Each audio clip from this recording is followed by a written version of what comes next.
এতদিন তোমাদের থেকে অনেক কথা লুকিয়েছি, কিন্তু আজকে তোমাদের সব কথা বলে দেবো। যাই হোক, চলো তাহলে আগে ভিডিওটা একেবারে প্রথম থেকে শুরু করি।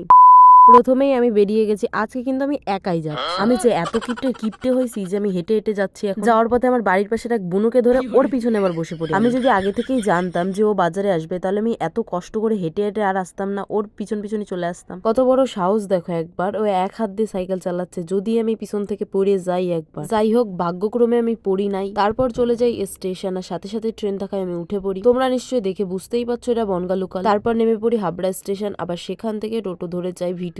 আর ওই টোটো আলো কাকু আমাকে পুরো রাস্তার এপারে ছেড়ে দেয়। আমি যে কি রাত পাগলা, আমি এখনো ঠিকঠাক মতো রাস্তাটা পার করাই শিখলাম না। সেই দিন যে আমি কিভাবে রাস্তাটা পার করেছি সেটা শুধু আমিই জানি। তাহলে 10-20 মিনিট ক্যাবলার মতো দাঁড়ায় রয়েছে ওই জায়গায়। তোমরাই বলো, যদি একটা গাড়ি এসে আমার ওড়াই দেয়, তাহলে আমি বাড়িটা ফেরবো কি করে? তার চেয়ে বড় কথা, আমি মারে কি জবাব দেবো? বোঝো, আমি কেলায় গেলে আমার তার চিন্তা নাই, আমি মারে কি জবাব দেবো সেই চিন্তা। যাই হোক, দীর্ঘ অনেকক্ষণ প্রচেষ্টার পর তারপরে আমি একটু যাই, পা বাড়ানোর সাহসটা পাই। তারপর ভদভদ করতে করতে চলে গেলাম ভিটুতে। যাই হোক, ভিটুতে মেয়েদের তুলনায় ছেলেদের কালেকশন আমার খুবই ভালো লাগে। আর আজকে কিন্তু আমি ছেলেদের জামাই কিনতে এসেছি। তোমরা কি কেউ গেস করতে পারছো যে আমি কার জন্য জামা কিনতে এসেছি? পারবে এটা কি করে? আমি তো তোমাদের এতদিন কিছু বলিনি। আর তোমরা দেখতেই পারছো এখানে আমি মেপে মেপে দেখছি যে কোন সাইজটা নিলে বেটার হবে, কারণ দিন দিন এত লম্বা হয়ে যাচ্ছে যে আমি সাইজটাই ঠিক করে বুঝতে পারি না। বুঝি তোমরা কি বুঝে ফেলেছো, কিন্তু তোমরা যেটা ভাবছো সেটা কিন্তু একদমই না। কারণ আমি এসেছি আমার ভাইয়ের জন্য জামা কিনতে। হ্যাঁ, এটাই সত্যি কথা, বুঝছো? আমি যে সেদিন কি কুকখানে গেছি কি বলবো। আর সবচেয়ে বড় ভুল হয়েছে এই টুপিটা নেওয়া। আমি একেবারেই জানতাম না যে টুপি এক্সচেঞ্জ হয় না, নয়তো আমি জীবনে নিতাম না। যাই হোক, তারপরে আমি বিল পে করে তারপরে চলে যাই বাড়ির দিকে। আজকে যেহেতু আমি পুরো একা এসেছি, তাই দেখো আমার মুখটা পুরো ভোদরের মতো লাগছে। আর যখন আমি ওদের সাথে আসি তখন আমার 32 পাটির জায়গায় 34 পাটি বেরিয়ে যায়। দুপুরে যেহেতু খেয়ে আসিনি আমি, তার জন্য শুধু ঘুগনিটাই খেয়েছি। তারপর আবার আমাদের বিখ্যাত বনগা লোকাল ধরে চলে আসি ঠাকুরনগরে। আর ঠাকুরনগরে আস্তে আস্তে আমার বিকাল পুরো 5টা বেজে গেছিল। তারপর এখনো আমি হেঁটে হেঁটে যাবো, আর আমার সাথে দেখা হয়ে গেল দেখো আমার এক পুরনো বান্ধবী। তোমাদের তো আগেই বলেছি আজকে আমার কপালটা যে কি খারাপ। আমি যে কটা জিনিস এনেছি বাড়ি এসে দেখি সবকটাই ছোট হয়ে গেছে। বাড়ি এসে কোনো মতে গিলে আমি আবার চলে যাই হাবড়াতে, কারণ আমার একেবারেই আর পরের দিন যাওয়ার ইচ্ছে ছিল না। তারপরও আমার কপালটা আজকে